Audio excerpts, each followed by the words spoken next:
제가 이 시온 장로교회 내려오기 전에 살던 곳은 다 아시다시피 펜실베니아였고, 펜실베니아에 그 필라델피아 시가 있는데 거기 변방은 옛날 말이고 변두리에 있는 플라워 타운이라는 밀가루 마을이라고 굳이 번역한다면 그런 마을에 살았었습니다. 지금도 아직 거기 집이 있죠. 근데 거기에 동네에 조그만한 칼리지가 하나 있어요. 이름이 이제 체스넛 힐 칼리지예요. 밤나무골 대학이죠. 한국말로 하면 아주 이렇게 그 언덕 위에 조그만한 학교예요. 근데 제가 이제 뭐 설교를 준비한다거나 논문을 쓴다거나 공부할 때 가끔씩 가서 이제 시간을 보내곤 했습니다. 그런데 되게 조용하고 학생들이 별로 공부를 안 해서 자리가 많이 남았습니다. 그래서 아주 넉넉하게 지냈던 곳인데 그 학교 이렇게 제가 이제 둘러보려고 책도 좀 보려고 이렇게 쭉 돌려보니까 도서관 안에 이렇게 뭐 이렇게 딱지 같은 게 붙어 있어요. 이렇게 어디 이렇게 가다 보면은 뭐 동상 밑에도 딱지가 붙어 있고 뭐 어디 책장 옆에도 붙어 있고 그래서 이렇게 가서 읽어보니까 기가 막힌 내용이 붙어 있더라고요. 컨닝하면 저주를 받을지니 이런 말. 책을 훔쳐가면 저주를 받을지니 제때에 반납하지 않으면 저주를 받을지니 이런 말이 써 있어요. 그래서 그 제가 읽으면서 아주 피식 한번 웃었습니다. 실소를 날렸죠. 그런데 제가 이제 잠깐 앉아서 생각을 해봤어요. 왜 저주를 퍼붓고 있나 학생들에게. 이렇게 하면 그 학교는 캐톨릭 학교예요. 그러니까 저주가 통하는 학교죠. 그러니까 그 학생들이 이제 그런 멘탈을 갖고 거기 와 있는 상태에서 그걸 읽으면 이게 마음에 확 와닿는 거예요. 칼로 훅 찌르는 것처럼 깊이 들어오는 거고 빠져나가지 못하는 거죠. 그러니까 그 말이 기억나면 어떻게 하겠습니까? 컨닝하지 않고 책도 제대로 반납하고 훔쳐가지도 않고 이렇게 하겠죠. 그래서 이런 방법을 쓰고 있구나. 이제 거기에 오는 학생들이 전부 다 캐톨릭 신자인지는 모르지만 학교 자체가 그러기 때문에 뭐 미사가 있을 거 아닙니까? 적어도 이제 그런 가운데 이제 계속 이렇게 강독을 하게 되면은 그런 내용들을 들을 것이고 마치 교회의 설교처럼 그러면 이제 그것이 마음에 와닿는 사람들은 저주라는 것이 얼마나 무서운지에 대해 알게 되겠죠. 이제 그러다 보면 차츰차츰 이제 거기에 익숙하게 되면서 이제 스스로 이렇게 양심 앞에서보다는 저주 앞에서 두려워서 이제 법을 지키는 어떤 그러한 방향으로 갈 수도 있겠구나라고 이제 생각을 해봤었습니다. 저희는 그런 저주의 내용 이런 것들을 읽으면 별로 이렇게 기분이 좋지 않죠. 그러니까 우리가 이렇게 하면 저렇게 된다, 이렇게 하면 저렇게 된다 이런 어떤 조건과 결과를 계속 이야기할 때 거기에 끝자락에 복이 있으면 굉장히 좋아하는데 저주가 있다고 복은 고사하고 그러니까 그 복이 아닌 것은 고사하고 저주가 있으면 굉장히 당황하게 됩니다. 그렇죠? 그리고 별로 안 좋아합니다. 그런데 그 저주를 만약에 다른 사람의 저주까지도 짊어져야 된다면 다른 말로 하면은 아까 그 학교에서 내 친구가 책을 훔쳤는데 너도 친구니까 같이 저주를 받아라 뭐 이렇게 된다면은 굉장히 저희가 억울할 거예요. 그 저주 자체를 싫어하기 때문에 그렇죠. 근데 복이라는 거 어떻죠? 반대로 친구가 착한 일을 했으니까 너도 복을 받아라 그러면 thank you so much 이렇게 되는 거죠. 우리 사람의 그 심리가 이제 그렇게 저주와 복 사이에서 굉장히 극명하게 이 반대 성향을 가지고 있다는 것을 알게 됩니다. 그리고 이제 저희 그리스도인들조차도 이제 그런 복과 저주의 문제에 대해서 잘 구별되지 않는 경우가 많이 있는 것 같아요. 그래서 심지어 한국에는 여러 이단들이 나와서 이제 가게에 흐르는 저주라는 그런 표현 혹시 들어보신 적이 있는지 모르겠습니다만 가게에 흐르는 저주를 끊어라 뭐 이런 게 있어요. 우리 가문에 저주가 흐른다는 거예요. 끊어버려야 된다는 거죠. 완전히 성경적이지 않은 엉터리 생각입니다. 샤머니즘에서 온 생각이죠. 잘못된 생각이죠. 근데 그런 것들이 이제 있으면 저희가 막 두려움이 막 몰려와요. 이렇게 아까 이런 이야기는 고사하고 뛰어넘어서 우리 가문에 흐르는 저주를 어떻게 끊을 수 있을까? 뭐 이런 것들을 이제 찾아나가는 그런 분들 실제로 많이 봤습니다. 그리고 동시에 한국에는 그것이 이단으로 딱 버젓이 존재하는데 많은 사람들이 혹해서 넘어가죠. 그래서 거기서 하라는 대로 해요. 그렇게 하면 저주를 끊는다고 생각하는 거예요. 그래서 있잖아요. 오늘 본문의 말씀을 저희가 읽으면서 저희가 하나님이 가지고 계신 저주와 복에 대한 생각을 좀 정리할 필요가 있다는 생각이 들었습니다. 그리고 이 말씀은 저희들에게 아주 명확한 명확한 답을 주고 있습니다. 그래서 이제 저희가 말씀으로 들어가서 우리를 향한 하나님의 뜻은 무엇인가? 저주인가 복인가? 그리고 우리는 이 둘 사이에서 어디에 서 있는가? 그 확실하게 하나님께 주시는 방향성을 좀 찾을 수 있는 그런 기회가 되면 좋겠습니다. 가게 흐르는 저주 이런 거를 한 번에 다 지워버리고 하나님 말씀 앞에 건전하게 설 수 있는 그런 기회가 되기를 원하면서 말씀으로 들어가겠습니다. 오늘 그 말씀 안에는 리브가라는 사람이 등장을 하고 있고 또 그의 아들인 야곱이 등장하고 있죠. 여러 가지 좀 복잡한 것들이 많은데 그걸 좀 저희가 잘 퍼즐을 맞추는 것처럼 좀 이렇게 맞춰가면서 이해를 해야 됩니다. 이 말씀은 그냥 쭉 읽어버리면은 깊은 그 표현들, 바뀌어진 표현들 이런 것들을 살피지 못하게 되면은 내용을 파악할 때 어려움이 생기기 때문에 그래요. 그래서 굉장히 조심스러운 그런 본문입니다. 먼저 읽잖아요. 5절에 보시면 이삭이 그 아들 에서에게라고 하는 표현. 여기 보시면은 한국말은 이제 이삭이 그 아들 에서라고 하니까 당연히 그 아들이죠. 에서가. 그러니까 그 아들이라고 하는 것이 맞잖아요. 그리고 6절에 보세요. 재밌죠? 리브가가 그 아들 야곱에게 말하되 일러 가로되 똑같죠. 그렇죠? 5절하고 6절이 똑같아요. 구조가.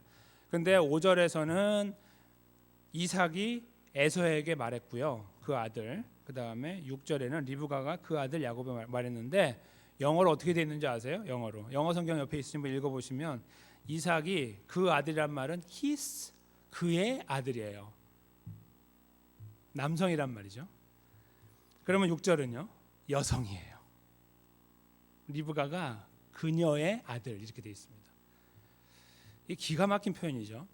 그러니까 지금 저희가 아는 것보다 사실은 이삭의 가문이 굉장히 콩가루 집안인 것을 드러내고 있고 병들어 있는 집안인 것을 드러내고 있어요. 이삭 자체가 굉장히 흔들흔들하고 있는 가정이에요. 이삭과 그의 아들인 첫째 아들인 에서가 하나가 돼 있고 그리고 리브가는 둘째 아들 야곱과 하나가 돼 있어요.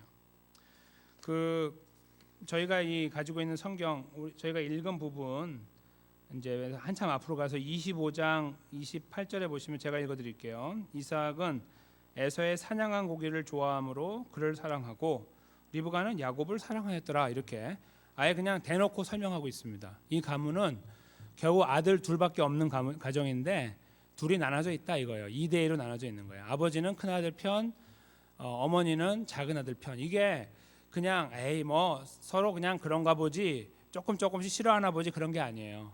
아주 분명하게 나눠져 있는 가문이에요. 그래서 이제 그 다음에 리브가가 아버지를 부를 때 내 남편 뭐 이삭 이렇게 안 써요. 네 아버지라고 불러요. 네 아버지. 그 아래 오늘 저희가 읽은 본문에 보면 네 부친이 9절에 그렇게 쓰고 있죠. 그 고기를 먹고 너에게 복을 주게 하라. 뭐 이렇게 표현하는 거. 이런 표현 하나하나가 굉장히 신경 쓰여서 쓰는 거예요. 이 히브리어는 더더군다나 이런 내용을 쓸 때는요. 굉장히 그 하나하나 표현이 굉장히 그 신중하게 쓴다 이렇게 보셔야 됩니다. 그러니까 하나하나가 그냥 쓰는 게 아니에요. 그래서 여기서 지금 이 분위기가 이 표현에 확 드러나고 있는 거예요. 이삭과 리브가가 완전히 갈라져 있는 가문. 이제 그 모양이 여기 이제 드러나 있습니다. 근데 이제 그 내용을 잘 보시면 오늘 그 5절에 이제 이삭이 그 아들 에서에게 말하는 것을 누가 들었다고 하죠? 리브가가 들었어요. 그렇죠? 근데 리브가가 들었는데 그 들은 내용이 이제 4절에 먼저 그 이삭이 한 말을 잠깐 보세요. 4절에 보면 나의 즐기는 별미를 만들어 내게로 가져다가 먹게 하여 나로 죽기 전에 내 마음껏 내게 축복하게 하라. 이렇게 이제 이삭이 에서에게 이제 요청을 하죠. 그래서 이제 그걸 가지고 이제 에서가 고기를 잡으러 나가게 되는 이제 그런 건데 그 4절의 표현을 가지고 잠깐 보시면 이제 리브가가 또 말을 하잖아요. 이제 오늘 본문으로 와서 보시면 네 아버지가 그렇죠? 네 부친이 네 형에게 에서에게 말하는 것을 내가 들었다. 이삭이 내 첫째 아들 에서에게 이렇게 안 말하고 네 아버지가 네 형에게 그렇죠? 말하는 것을 내가 들었는데 이렇게 말한다. 7절에 나를 위하여 사냥하여 가져다가 별미를 만들어 나를 먹게 하여 죽기 전에 여호와 앞에서 내게 축복하게 하라 이렇게 했습니다. 이 내용을 보시면 똑같습니까? 다릅니까? 다르죠. 다른 것을 찾게 되죠. 그러니까 4절에 저희가 읽은 거는 나의 즐기는 별미를 만들어 내게 가져다가 먹게 하여 나로 죽기 전에 내 마음껏, 이런 표현이 나와요. 내 마음껏. 그게 지금 이삭의 마음에는요, 지금 이 오늘 본문에는 안 나오고 상황적으로 저희가 분명하지 않지만 이제 저희가 한 가지 앞에 있었던 사건 하나를 여기서 이제 꿰뚫어 봐야 되는데, 그게 뭐냐면 누구죠? 이 동생 야곱이 형 에서에게 장자권을 산 사건이 있죠. 형이 밖에 나갔다 왔는데 배가 고픈데 팥죽을 쓰고 있으니 한 그릇 달라고 하면서 했더니 이제 주긴 줄 텐데 장자권을 팔라고 하는 장면을 아시죠? 그래서 그 말씀이 저희 본문 앞에 25장 마지막 부분에 나오는데 32절에 보면 에서가 가로되 내가 죽게 되었으니 이 장자의 명분이 내게 무엇이 유익하리요? 야곱이 가로되 오늘 내게 맹세하라. 에서가 맹세하고 가로되 맹세하고 장자의 명분을 야곱에 팔았다. 맹세했어요. 그러니까 끝난 거예요. 도장을 찍은 거란 말이죠. 그러니까 공증은 안 받았지만 공증 받은 거나 다름없이 한 거예요. 그런 다음에 팥죽을 줘요. 떡하고. 그걸 먹고서 나갔다. 요게 이제 그 앞에 나오는 사건이죠. 그러니까 지금 이 본문의 배경에 저희가 간과하면 안 되는 것이 이미 장자권은 누구에게 간 거냐면 야곱에게 넘어간 거예요. 그렇죠? 근데 지금 에서가 속된 말로 죄송합니다. 뻘짓을 지금 하고 있는 거예요. 그 뻘짓이 뭐죠? 아버지가 자기를 불렀어요. 그러니까 오케이. 아버지가 야 복은 네가 받아 쓰겄다 이렇게 한 거죠. 그러니까 지금 빨리 가서 고기 잡아와라. 그럼 내가 너에게 복을 내 마음껏 너에게 다 퍼부어주겠다 이렇게 한 거예요. 그리고 실제로 복을 하나도 남기지 않아요. 하나도. 굉장히 아버지의 이 집요함이 엄청나죠. 둘째는 안중에도 없는 거예요. 둘째는 끝난 거예요. 야곱은 치워버리고 에서에게 모든 걸 다 쏟아부어요. 그게 나중에 바뀌어지니까 어떻게 됩니까? 형 에서가 와가지고 아버지 복 주세요 그랬더니 너에게 줄게 하나도 없다. 0%도 안 남은 1%도 안 남은 거예요. 복이. 그렇게 쏟아 부어버리는 거죠. 하나에게. 그런 굉장히 편협한 그런 가문이 여기에 확 드러나고 있는 거예요. 그런 가운데 지금 사실 아버지도 알고 있을 수 있는 사건이 뭐예요? 장자권을 팔아버렸다. 이거를 아버지 이삭이 분명히 들었을 겁니다. 이 뭐 집이 큰 집이 아니기 때문에 다 알고 있는 그 사실을 어떻게 하려고 그러는 거예요? 아버지하고 이삭이 뒤집으려고 하는 거죠. 장자권은 넘어갔는데 야야야 내가 너한테 복 주면 되니까 우리 조용히 빨리 끝내자. 빨리 끝내자 하고서 일을 치르려고 한 거죠. 이제 그런 배경을 저희가 여기서 동시에 가지고 읽어 나가야 될 것입니다. 그래서 내 마음 것이라고 표현하고 있는 거예요. 내 마음 것. 근데 오늘 저희가 읽은 이 본문 7절에 와서 보시면 이게 좀 바뀌어 있죠. 거기에 이제 두드러지게 바뀐 것이 뭐냐면 내 마음 것 대신에 뭐가 있어요? 여호와 앞에서가 딱 들어가 있어요. 여호와 앞에서. 그렇죠? 완전히 확연히 다른 표현이에요. 내 마음껏 내가 확 복을 빌겠다 그런 말인데 그것이 바뀌어 가지고 하나님 앞에서 이렇게 바뀌어 있는 거예요. 근데 그걸 누가 말하고 있냐면 리브가가 말하고 있는 거죠. 그럼 리브가가 왜 이런 말을 했을까요? 리브가가 이런 말을 한 배경은 이 두 아들을 낳을 때로 돌아가면은 나타나게 되죠. 이 두 아들을 낳을 때 복중에서 둘이 어떻게 했어요? 싸웠잖아요, 둘이.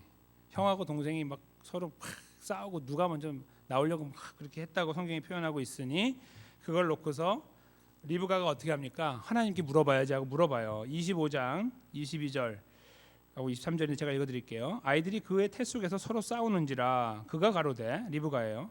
이 같으면 내가 어찌할까 하고 가서 여호와께 물었습니다. 그랬더니 여호와께서 그에게 이르시되 두 국민이 내 태중에 있구나. 두 민족이 내 복중에서부터 나누이리라. 이 족속이 저 족속보다 강하겠고 큰 자는 어린 자를 섬기리라. 탁 하나님께서 못을 박아 버리셨어요. 하나님 못을 박았다고요. 어떻게 해요? 뒤에 나오는 아이가 먼저 나오는 아이를 지배할 것이다. 완전히 하나님께서 딱 질서를 잡아서 태어나기도 전에. 그걸 누가 알고 있는 겁니까? 리브가. 이삭은 아는지 모르는지 모르겠지만 일단 리브가는 이 약속을 분명히 기억한 거예요. 그러니까 여기에서 이 표현을 바꾼 거예요. 네 아버지가 마음껏 너에게 축복할 거가 아니라 하나님께서 복을 주실 것이다. 아버지가 아니고. 이런 믿음을 갖게 된 거는 태어나는 과정 속에서 본인이 경험한 하나님과의 긴밀한 관계 속에서요. 거기에서 하나님이 분명히 말씀하신 내용이 리브가의 뇌리에 깊이 박혔던 것입니다. 그리고 이것을 놓고서 실제로 이제 신약 성경으로 넘어오면 로마서로 와서 저희가 이 말씀을 다시 한번 대할 수가 있는데요. 로마서 9장 11절 말씀에 보시면 그 11, 12절 말씀인데 제가 읽어드릴게요. 그 자식들이 여기서 자식들은 이제 에서와 야곱인데 아직 나지도 아니하고 무슨 선이나 악을 행하지 아니한 때에 택하심을 따라 되는 하나님의 뜻이 행위로 말미암지 않고 오직 부르시는 이에게로 말미암아 서게 하려 하사. 이제 12절인데요. 리브가에게 이르시되 큰 자가 어린 자를 섬기리라 하셨다. 이렇게 딱 못을 받고 있는 걸 다시 한번 리피트하고 있는 거죠. 이게 지금 무엇을 말씀하시려고 하냐면 구원은 행위로 이루어지지 않는다를 못 받기 위해서 하신 말씀이에요. 이 로마서 말씀이. 근데 그 근거가 바로 오늘 창세기 오늘 본문의 앞에 있는 25장 22, 23절을 그대로 가져왔다는 거예요. 그러니까 그 사건이 얼마나 중요한 것인지를 로마서가 다시 한번 대변하고 있는 것입니다. 그러니까 지금 이 본문에 일어나고 있는 일은 굉장히 서로 아주 서로 땡기고 있는 팽팽한 가운데 이루어지는 긴장감 가운데 이루어지는 일이에요. 그것이 에서와 이삭 쪽과 그다음에 리브가와 야곱 쪽에서 이루어지는 거죠. 이건 단순히 가정에 서로 편파적으로 싸우는 그런 싸움, 가정 불화 그런 게 아니라 아주 큰 어떤 그 영적인 흐름의 싸움이라고도 볼 수 있어요. 큰 흐름이 이렇게 두 가지가 팽팽하게 맞서고 있는 거고 이미 장자권은 야곱에게 넘어갔는데, 그러니까 하나님이 처음 말씀하신 것도 있었고 거기에 더해서 형이 확 팔아버렸기 때문에 눈에 보이는 것도 끝났는데 형과 아버지가 사바사바 둘이 이 계획을 짜가지고 어떻게 하려고 그러냐면 이 문제를 뒤집으려고 하는 굉장히 큰 역적 모의가 이루어진 거죠. 사실은 엄밀하게 보면. 근데 그런 것을 하나님께서 리브가에게 듣게 하신 겁니다. 그래서 리브가의 입을 통해서 표현하기를 아버지가 너에게 복을 주실 것이다가 아니라 여호와 앞에서 네가 복을 받을 것이다라고 야곱에게 이제 이 상황을 설명하고 있는 것입니다. 그러니까 지금 리브가는 사실 목숨을 걸고 이 일을 벌이고 있는 거예요. 되면 되고 안 되면 안 되는 게 아니에요. 이거 놓치면 안 되는 거예요. 이거는 놓치면 안 돼요. 왜요? 그러면 네가 복을 못 받기 때문이 아니라 하나님이 정하신 것이 이루어지지 않기 때문이라는 큰 그림을 갖고 있는 거예요. 그리고 이미 형한테 샀고, 그렇죠? 모든 조건을 다 갖추고 있는 야곱이 복을 놓치면 안 돼요. 그런데 아버지의 마음 뻔히 알거든요. 이삭의 마음은 아들 그 에서를 사랑한다는 마음을 알고 있어요. 27장 오늘 본문이 아니기 때문에 잠깐만 언급해 드리면 27장 제일 앞부분에 보시면은 오늘 본문 본문 좀 앞에 가서 이삭이 나이 많아 눈이 어두워 잘 보지 못하더니 그런 다음에 에서를 불렀죠. 그러면서 이렇게 말해요. 2절에 내가 이제 늙어 어느 날 죽을는지 알지 못한다. 그래서 복을 빈다고 하는 거예요. 근데 이제 성경을 뒤까지 쭉 읽어보신 분은 아시지만 이삭이 장수를 하거든요. 그러니까 지금 이삭의 나이가 얼마인지 나오진 않지만 60세의 아들을 낳거든요. 그러니까 지금 그 바로 앞에 보면은 40세의 에서가 아들을 낳아요. 그러니까 지금 현재 적어도 100살은 넘었어요. 이삭이. 근데 아마 시간이 더 흘렀을 가능성이 많아요. 그런데 그렇게 됐는데요. 이삭이 180세까지 살아요. 180세. 그래서 이제 실제로 여기서 야곱이 도망갔다가 20년이 훅쩍 지나서 돌아와잖아요. 11명의 아들을 데리고 올 때까지 그 식솔들을 거느리고 올 때까지도 안 돌아가시는 거예요. 이 이삭이.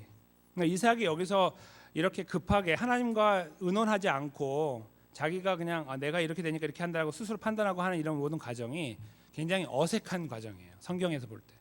하나님의 뜻을 받아서 아들에게 복을 주는 과정이 아니라 하나님의 큰 흐름을 거스리려고 하는 그런 모양이 이 이삭의 흐름 속에 있다는 거죠. 그래서 그가 지금 사실 건강에 문제도 있는 것도 아닌데 자기 혼자 판단하고 하고 나서 보니까 한참 수십 년을 더 살게 되는 거예요. 나중에 이제 두 아들이 와서 아버지를 장례를 치르게 되거든요. 근데 실제로 근데 장례 치를 때도 야곱이 먼저 와요. 아버지에게. 아버지 연로해지시니까 아버지에게 먼저 온 사람도 야곱이에요. 에서가 아니고. 그런 이제 일들이 뒤에 벌어지는데 그러니까 먼저 막 이렇게 급하게 했는데 하나님이 딱 그걸 차단해 버리신 거죠. 사람의 노력, 방법을 차단하고 하나님의 뜻이 이루어질 수 있도록 리브가를 통해 역사를 하셨다 이렇게 볼 수 있습니다. 근데 그 리브가의 이제 저희 행보를 보면 이 과정 속에서 이제 그 아들 야곱이 한 가지 지혜로운 아이디어를 내잖아요. 그게 뭐냐면 형하고 나는 피부가 다르다 이거잖아요.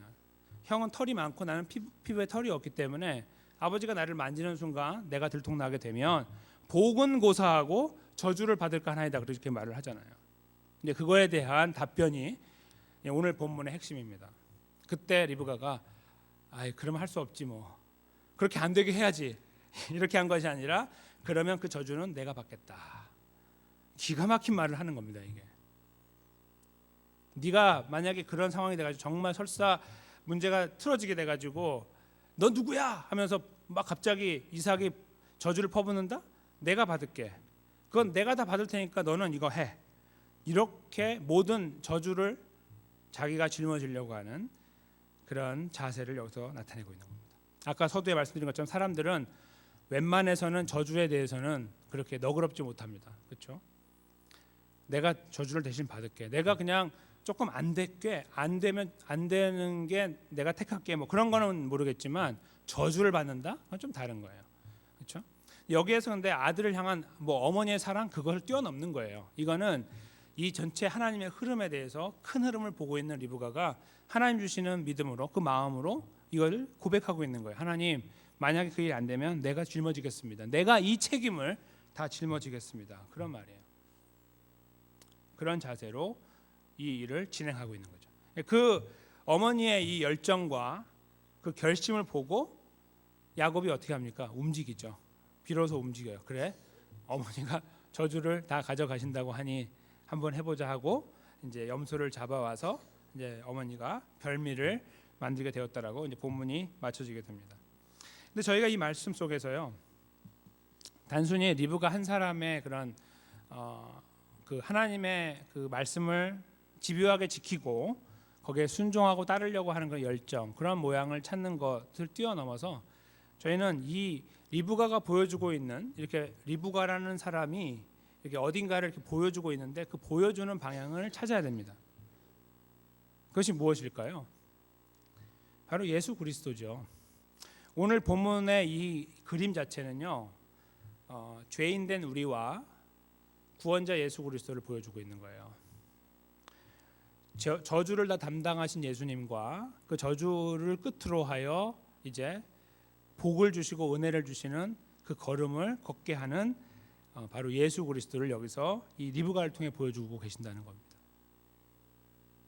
실제로 갈라디아서 말씀을 제가 읽어드릴 건데 3장 10절이고 13절인데 제가 읽어드릴 테니까 잘 한번 들어보십시오. 무릇 율법 행위에 속한 자들은 저주 아래 있나니 기록된 바 누구든지 율법 책에 기록된 대로 온갖 일을 항상 행하지 아니하는 자는 저주 아래 있는 자라 하였음이라.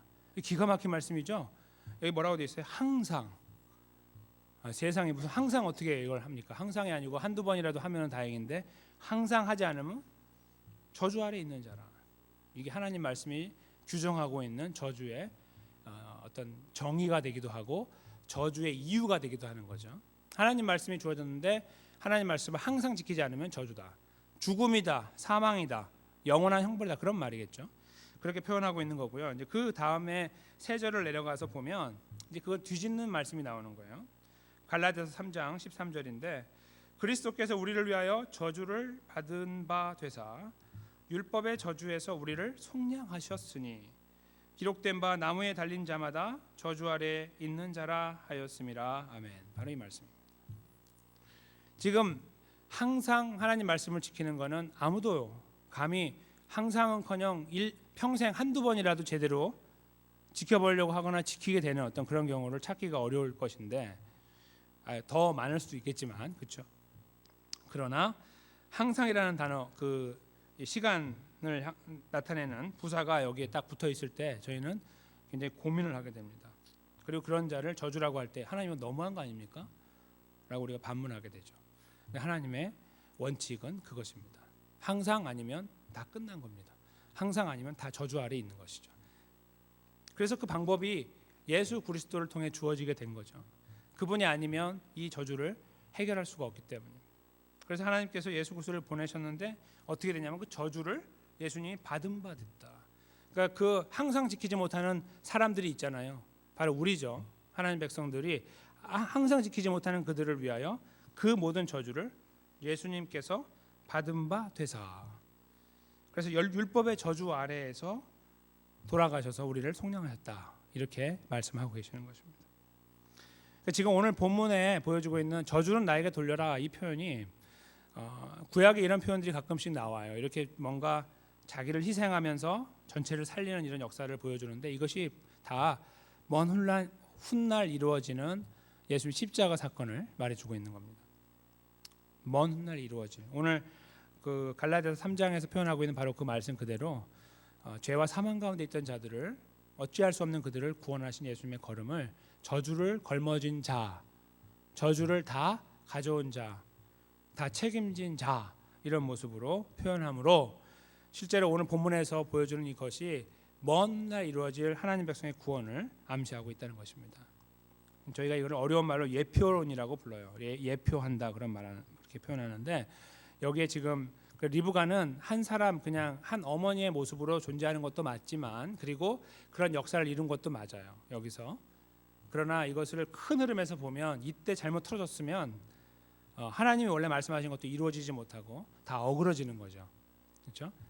그래서 그 안에 하나님이 리브가를 통하여 이 일을 이렇게 일으켜서 다시 올바른 길로 갈 수 있도록 그 짬을 주시고 그 짬에 그 짧은 시간 동안에 에서가 사냥하고 오는 동안에 이 모든 거사가 여기서 이루어지게 하여 이 흐름이 바뀌지 않고 하나님의 뜻하신 바가 이루어지게 하셨다. 이렇게 저희가 볼 수 있는 것처럼 저희들을 향한 하나님의 구원의 역사도 마찬가지로 조금의 어떤 오차가 있었으면 저희의 구원이 이루어지지 못할 것인데 예수 그리스도가 이 땅에 오셔서 정확하게 그 유월절 어린 양의 자리에 서 계셨고 십자가에 돌아가셨고 3일 만에 부활하시는 원래 시나리오대로 그대로 걸음을 이루어 가셔서 우리의 저주를 다 뒤집어 쓰시고 그 자리에 계셨기 때문에 이 오차에 그 조금의 오차도 없이 저희가 구원을 받아 마치 야곱이 이런 어렵고 힘든 가운데서 어머니를 의지하면서 그 걸음을 걷게 된 것처럼 저희 또한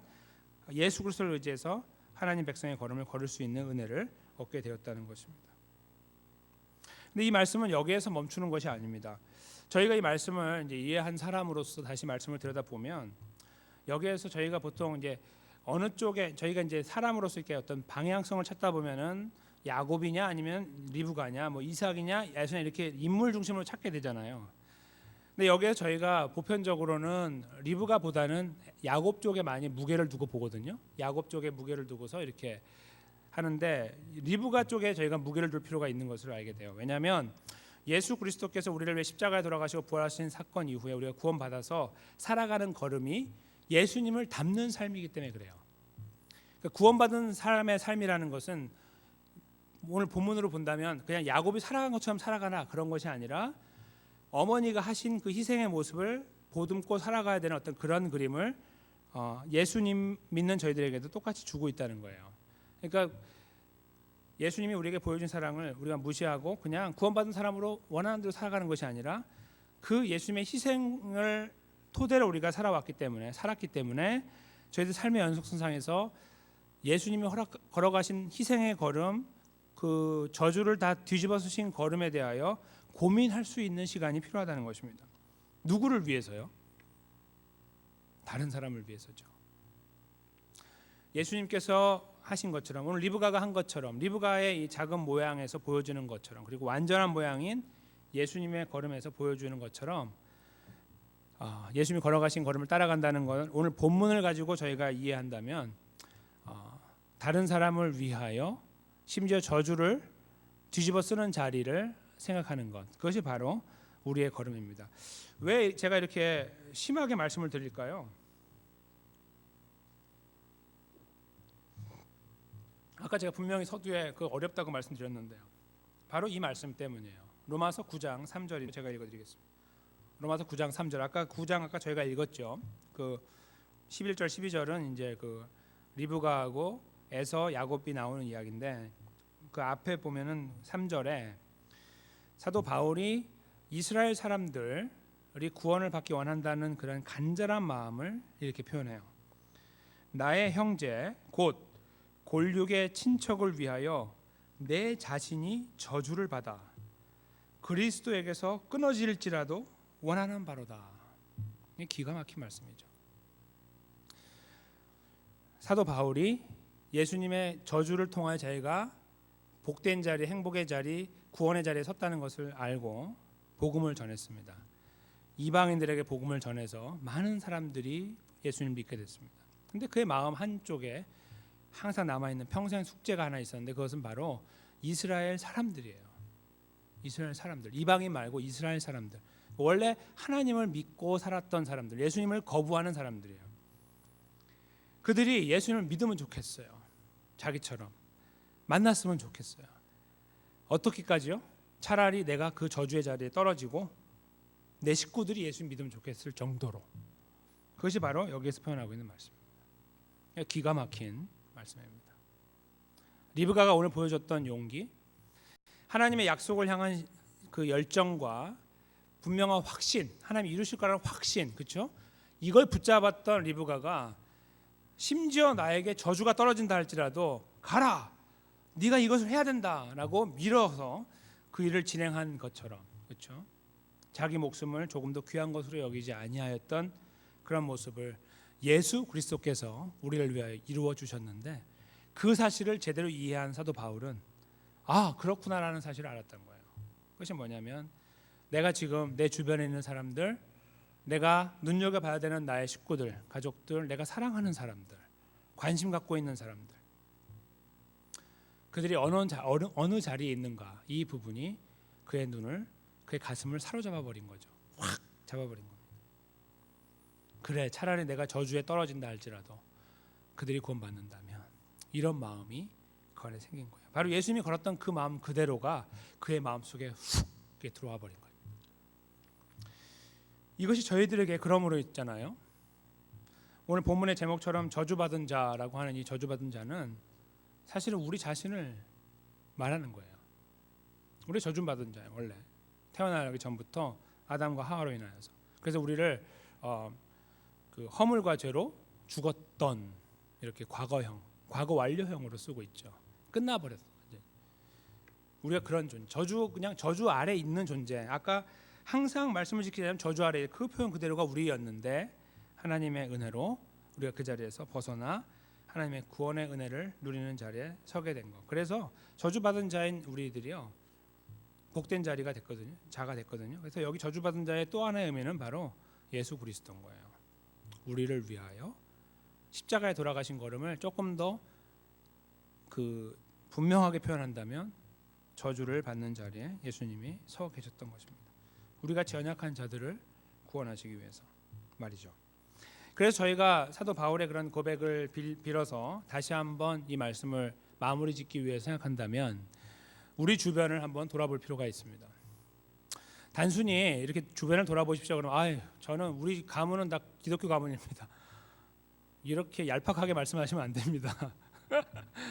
아유, 우리는 다 목사고 다 장로고요. 우리 집은 천만의 말씀이죠. 지금 그런 말씀이 아니죠. 이게 저희가 품어야 되는 저주받는 사람이라는 것은 정말 내가 사랑하는 가족이 될 수도 있지만 그걸 뛰어넘는 거예요. 그리고 더 나아가서 이거를 정말 제대로 이해한 사람은요, 뭐 복음을 전하는 이런 게 지금 중요한 게 아니고 어떻게 사느냐가 중요한 거예요. 아니, 그러면은 그 집안은요, 다 목사가 서너 명 있고 뭐 장로가 줄줄이 전부 다 그냥 막 다 크리스찬들로서 믿음이 막 독실하고 막. 그럼 거기에는 문제가 전혀 없습니까? 그 가정에는 천만의 말씀입니다. 그런 가정은 없습니다. 세상에 어느 가정에 들어가도 아무리 믿음이 좋다고 해도 그 안에서 서로 알력 다툼이 있고 찢어지는 아픔이 있고 서로 막 실제로 칼은 아니지만 안에서 칼부림이 나고 이런 일이 비일비재하죠. 그래서 여기서 표현하고 있는 이 저주받은 자, 우리가 차라리 우리 가정을 위하여, 우리 이 식구를 위하여, 우리 주변을 위하여 우리 안에서 하나님의 은혜가 있고 복이 있고 사랑이 넘치는 것을 소망한다. 그러므로 차라리 내가 저주를 받는다. 이거는 다르게 표현한다면 내가 십자가를 진다 그런 표현이라고 볼 수 있을 것입니다. 내가 손해를 감수하겠다 그런 말이겠죠. 내가 더 먼저 기도하겠다. 내가 더 먼저 참겠다. 인내하겠다. 이런 것들이 여기 표현하고 있는 저주받은 자의 의미가 된다 하는 것입니다. 문제를 해결하기 위하여 그냥 예수 믿으세요. 다 예수 믿으니까 됐네. 그런 얄팍한 생각에서 우리가 말씀을 대하는 것이 아니라 믿으면 뭐하냐? 예수 믿으면 뭐해? 집안 들어가 보니까 난리가 났는데 뭐 목사 가정이면 뭐합니까? 똑같은데 그렇죠? 그 사실 그 삶의 현장으로 들어가서 거기에 지금 일어나고 있는 난투극을 볼 수 있는 거 이야 이거 진짜 너무 치열하다. 내가 왜 이렇게 이기적이냐? 우리 가정은 왜 예수를 믿는다고 하는데 왜 이거밖에 되지 않느냐? 이런 것들을 바라볼 수 있을 때에 우리가 진실로 저주받은 자로서 내가 차라리 저주를 받겠으면 내가 차라리 십자가를 지겠습니다 하는 그런 걸음을 걸어갈 수가 있습니다.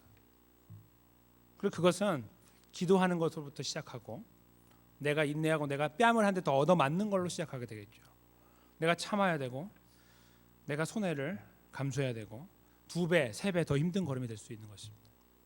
근데 그 걸음을 걸어야 되는 거죠. 그러니까 그렇게 웃으면서 쉽게 이야기할 수 있는 것이 아니라 우리가 정말 눈물 흘리면서 이를 갈면서 이야기해야 되는 이야기, 바로 그것이 우리의 삶의 이야기일 수 있다는 것입니다. 바로 그 자리가 우리가 필요한 자리고 우리가 거기에 평화를 주고 은혜를 나누어 나가고 서로 반목이 있는 그런 자리에 은혜를 가지고 극복해 나가고 품어주는 그런 관계로 계속해서 회복해 나가는 그런 걸음이 우리 눈에 들어와야 되는 것입니다.